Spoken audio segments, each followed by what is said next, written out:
Hello friends, welcome to my channel. તો friends, શિયાળાની season ચાલી રહી છે અને માર્કેટમાં લીલી ડુંગળી ભરપૂર માત્રામાં આવે છે. તો આજે આપણે લીલી ડુંગળીનું ચટપટું શાક બનાવીશું, જે ઝટપટ બની જાય છે અને ખૂબ જ ટેસ્ટી લાગે છે, અને જે આપણે રોટલી, પરાઠા કે ભાખરી સાથે ખાઈ શકીએ છીએ. તો ચાલો વિડીયો સ્ટાર્ટ કરીએ. અને હા ફ્રેન્ડ્સ, તમને રિક્વેસ્ટ છે કે તમે મારી ચેનલ ઉપર નવા હોય અને ચેનલને હજી સુધી સબસ્ક્રાઈબ ના કરી હોય તો નીચે રહેલા સબસ્ક્રાઈબ બટન ઉપર ક્લિક કરી દેજો અને સાથે રહેલા બેલ આઇકનને પણ પ્રેસ કરી દેજો, જેથી તમને મારા નવા વિડીયોના નોટિફિકેશન મળી જાય. સબસ્ક્રાઈબ કરવું બિલકુલ ફ્રી છે દોસ્તો.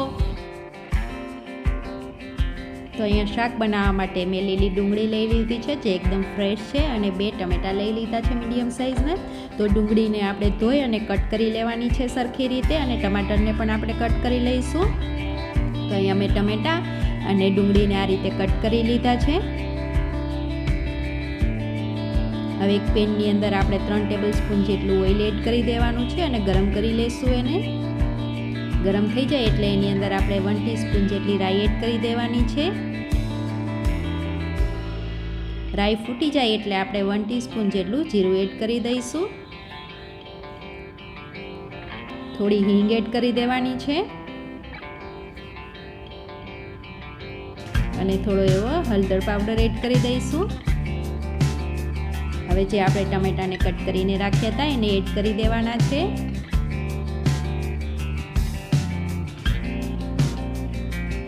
હવે ટમેટાની અંદર થોડું મીઠું એડ કરી દઈશું, જેથી જલ્દી ચડી જાય અને એકદમ સોફ્ટ થઈ જાય. અને મિક્સ કરી લઈશું આ રીતે. આ શાક ખૂબ જ ફટાફટ બની જાય છે દોસ્તો. અને થોડી એવી મેં અહીંયા સુગર એડ કરી છે, એને પણ મિક્સ કરી લેવાની છે આ રીતે. હવે આપણે ટમેટાને થોડા સોફ્ટ થવા દેવાના છે. તો અહીંયા ટમેટા આપણા સરસ રીતે ચડી ગયા છે, તમે જોઈ શકો છો.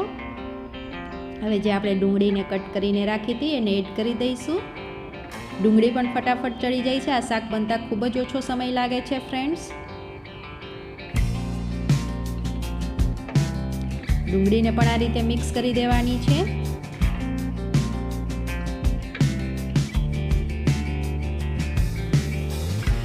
હવે આપણે થોડું સોલ્ટ એડ કરી દઈશું. પહેલાં પણ આપણે એડ કરેલું હતું, તો એ પ્રમાણે એડ કરીશું. મિક્સ કરી દઈશું આ રીતે.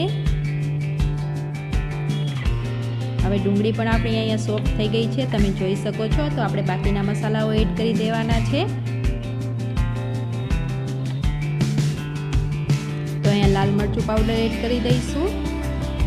થોડું ધાણા જીરું પાવડરને એડ કરી દેવાનો છે. હવે એને મિક્સ કરી લઈશું.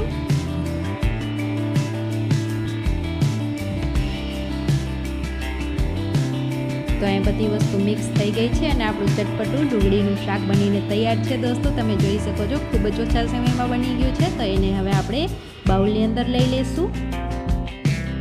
તો દોસ્તો, શિયાળાની અંદર આવું ચટપટું શાક ખાવાની ખૂબ જ મજા આવે છે, અને તમે ગમે એની સાથે ખાઈ શકો છો. ખૂબ જ ટેસ્ટી લાગે છે.